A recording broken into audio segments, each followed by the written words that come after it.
Ancient evil awakens 3 Skinwalker encounters. 9 out of 10 people who hear this story double-check their door locks at night. In the remote Arizona mountains, a lone hiker discovered why Native Americans never whistle. After sunset, when that goat opened its mouth, what came out wasn't just a sound, it was an ancient warning. Some trails are meant to stay untouched. Don't let darkness catch you unprepared. Subscribe to Native Legends and Horror Stories now, because in the wilderness, not every whistle is calling you home.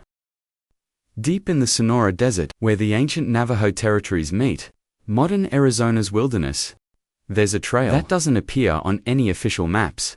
Local indigenous elders speak of it in whispers, calling it the Path of Silence. A place where even birds know better than to sing. After sunset, it was July 2015 when Mike Chen, an experienced solo hiker, stumbled upon this forgotten path.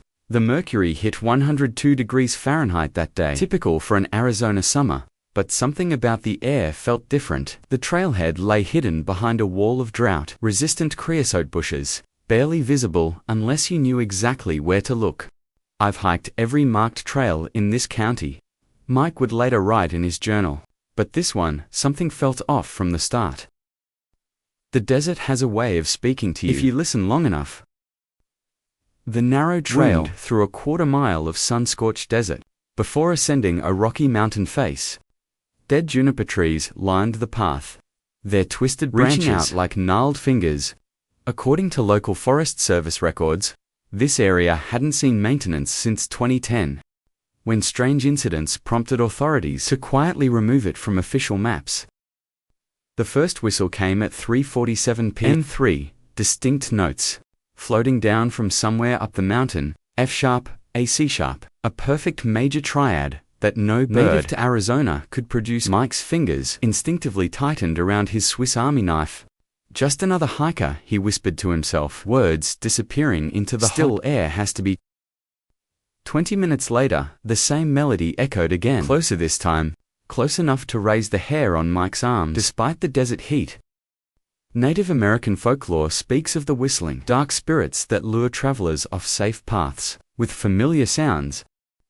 But such stories weren't on Mike's mind. As he pressed forward, around the next bend, a fallen ironwood tree blocked the path, its thorny branches forming an impenetrable barrier. As Mike circled around it, he discovered a small valley, likely an ancient riverbed from when this desert was still young. There in the center stood a crude shelter made of large branches arranged with an unnaturally geometric precision. Before he could process what he was seeing, the whistle came again right behind him. Mike's heart stumbled. He turned, ever so slowly, to face what he thought would be another hiker. Instead, he found himself staring into the eyes of a goat, but something was wrong. The animal stood nearly 4 feet tall at the shoulder, far larger than any mountain goat native to the region. Its eyes, they reflected no light. Just two black pools fixed on Mike with an intelligence that made his throat go dry. "Nice goat," Mike managed to croak out, taking one careful step backward. "Easy now." The goat's jaw dropped open at an impossible angle. What emerged wasn't a bleat, but that same perfect 3-note whistle. F-sharp, AC-sharp. Mike ran, he ran, like his ancestors ran from predators in the night, stumbling and sliding down the rocky path, as that whistle echoed behind him one final time. When he finally reached his car, the sun was setting, painting the desert in shades of blood red. Years later, research into Navajo Skinwalker legends would lead Mike to a disturbing discovery. In 1922, a local shepherd reported losing an entire herd of goats in that same valley. The only survivor was one unusually large billy goat whistling a devil's song. That made the other animals follow it. Into the darkness, the shepherd shot the creature. But when he approached the body, he found only an empty skin. To this day, the trail remains unmarked, but every summer, hikers report hearing 3 distinct notes floating down from the mountain. F-sharp, AC-sharp, a perfect major triad that no bird native to Arizona could produce. A second tale emerges from the shadows, this time from Wisconsin's dense forests, where summer camp traditions mask ancient dangers. In 1995, what began as an innocent children's prank to young James Miller that some legends hunt under cover of childhood games. Every summer, 3 families gathered at the Chippewa Valley campground, carrying on a tradition that stretched back to their own childhoods. Among their time-honored rituals was the infamous snipe hunt, a classic American camping prank dating back to the 1840s, where children would be sent into the woods at night, searching for a mythical creature. James's father, Robert, and Uncle Billy, not a real uncle, but close enough, had perfected their snipe hunt routine over the years. Their descriptions grew more elaborate each summer. They're quick as lightning with razor-sharp beaks, Robert would say, eyes twinkling. They nest up in the trees, waiting for nightfall. Remember last year's hunt? 8-year-old James whispered to his sister Amy, clutching his lucky stick. This time, we'll catch one for sure. The second evening of their camping trip, Robert gathered all 7 children around the dying campfire. The sun had just dipped below the tree line, painting the sky in deep purples and blues. A chorus of cicadas filled the air with their evening song, "Kids." Robert's voice dropped to a conspiratorial whisper. Billy swears he heard one last night outside his RV. Says it was making like sounds nothing he's ever heard before. He paused, building suspense. Who's brave enough to help us catch it? Wooden swords and sticks rose into the air. As every child volunteered, the group set out into the darkening forest, flashlight beams dancing between the trees. Billy had gone ahead to scout the area, while Robert led the children deeper into the woods. 10 minutes into their adventure, branches rustled overhead. Before anyone could react, Billy burst from behind a large oak, face and arms covered in what looked like blood, actually crushed raspberry juice. Screaming, "It got me! The snipe got me!" Chaos erupted. Children scattered in all directions, their screams echoing through the forest. James ran blindly through the underbrush, branches whipping at his face. His heart pounded so hard he could hear it over his own ragged breathing. Finally, he spotted a massive white pine with thick undergrowth, perfect for hiding huddled in his makeshift shelter. James fought back tears.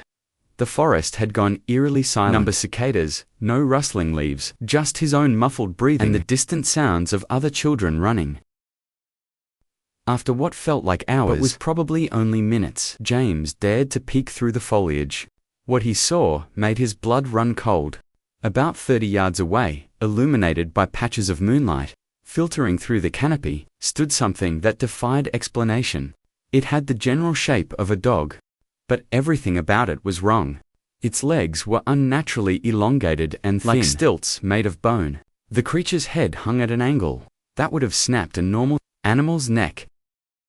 Patches of mangy fur clung to its body in random places, revealing gray skin underneath that seemed to ripple and shift in the darkness. A low keening moan drifted across the clearing. Not quite animal, not quite human. James wanted to run, but his body wouldn't respond. The longer he stared, the stronger the sensation of wrongness grew, along with an overwhelming sense of dread that his 8-year-old mind couldn't fully comprehend. "James, where are you, buddy?" His father's voice shattered the silence. "It was just a joke, I'm sorry." The creature's head snapped toward James with impossible speed, its eyes meeting his. They were completely black, reflecting no light at all. In that moment, time seemed to stop. James felt something ancient and alien examining him through those eyes, something that had no business existing in his world of summer camps and family pranks. The spell broke when his father's hand grabbed his arm, lifting him from his hiding spot. "God, you ran so far. Are you okay?" Robert's voice shook with genuine concern. "I'm so sorry, buddy. We didn't mean to scare you that badly." James barely heard him. He twisted around, trying to spot the creature, but it had vanished without a sound. No breaking branches, no rustling leaves, just empty darkness between the trees. On the walk back to camp, James tried to tell his father about what he'd seen. "Dad, I think I saw a real snipe." The words sounded as foolish. He said them, Robert laughed nervously, squeezing his son's shoulder. "Number James, snipes aren't real. That's what I'm trying to tell you. It was just a silly game." For years afterward, James tried to rationalize what he'd seen. A coyote maybe, or a malnourished wolf, but Wisconsin wildlife reports showed no predators matching that description in the area. It wasn't until 2015 when he stumbled across articles about Skinwalker encounters in the Midwest that James finally found stories that echoed his experience. To this day, something changes in James's peripheral vision. Whenever he walks in the woods, a shadow that moves wrong, a glimpse of impossibly long limbs. A reminder that sometimes childhood monsters turn out to be real. After all, what happens when the peaceful solitude of wilderness living turns into something more sinister? In the remote forests of northern Canada, where paths between isolated cabins tell stories of community and survival, one family's encounter with an ancient evil would forever change their understanding of nature's mysteries. Mark Harrison spent a decade embracing the quiet life with his wife, Emma, and their 2 children in their secluded cabin. No paved roads led to their home, just worn footpaths connecting them to other homesteaders, scattered miles apart through the dense forest. Their little community thrived on trading vegetables from their gardens and sharing meals under star-filled skies. "It's like stepping back in time," Emma would tell visitors. Pride, evident in her voice, showed off their thriving vegetable garden and small herd of cattle. The modern world feels a million miles away. The Harrisons' paradise began unraveling. On a moonless October night in 2008, Mark sat in his favorite armchair, the cabin's old kerosene lamp casting warm light across the pages of his book. The temperature outside had dropped to 27 degrees Fahrenheit, unusually cold for early autumn. At 11:42 p.m., the cattle's panicked movement caught his attention. Moving to the window, Mark watched his entire herd, 17 head of cattle, pressing themselves against the far fence, their breath forming frantic clouds in the cold air. Following their terrified gazes, he noticed something that made his own breath catch: a massive, white-tailed deer standing motionless in the tree line, even by Canadian standards where deer grow larger than their southern cousins. This one seemed wrong. Its shoulder height alone suggested it would dwarf the average 240-pound buck. The deer remained perfectly still, its head fixed at an angle that seemed to defy natural anatomy. Mark later wrote in his journal, "I've hunted these woods for years. I've seen every kind of wildlife behavior imaginable, but nothing prepares you for the moment when you realize you're not looking at an animal. You're looking at something wearing an animal's shape." He tried to rationalize the encounter, pushing it aside as a trick of shadows and tired eyes. But 3 weeks later, Emma's terrified whisper in the dead of night proved their ordeal was just beginning. "Mark," she breathed, her fingers digging into his arm. "Listen." The sound crawled around their cabin walls, a slow, deliberate dragging that completed one full circuit. Before falling silent, Mark checked on their sleeping children, then grabbed his Winchester Model 70, inspecting each window at the last one. His heart nearly stopped there. It stood again. That impossible deer, its eyes now clearly visible in the darkness. What he saw sent ice through his veins, white sclera surrounding small human-like pupils. The next morning, Mark set out for his nearest neighbor's cabin. 3 miles through dense forest, the walk had never felt longer. Halfway there, dried leaves crackled behind him. Turning, he found himself 15 feet from the creature. Under direct sunlight, its disguise seemed to slip, the deer's form rippling like heat waves off summer asphalt. The eyes, Mark would later write, hands shaking so badly he could barely hold the pen. "You know immediately that you're looking at something ancient. Something that was here long before us, wearing nature like we wear clothes." He ran the remaining distance to Tom Blackwood's cabin, nearly collapsing on his neighbor's porch. Tom's reaction wasn't what he expected. The older man's weathered face showed recognition rather than surprise as Mark described the deer with human eyes. "The Navajo have a name for them," Tom said quietly, pouring Mark a drink. "With steady hands, they show themselves when they want something, or when you've disturbed something you shouldn't have."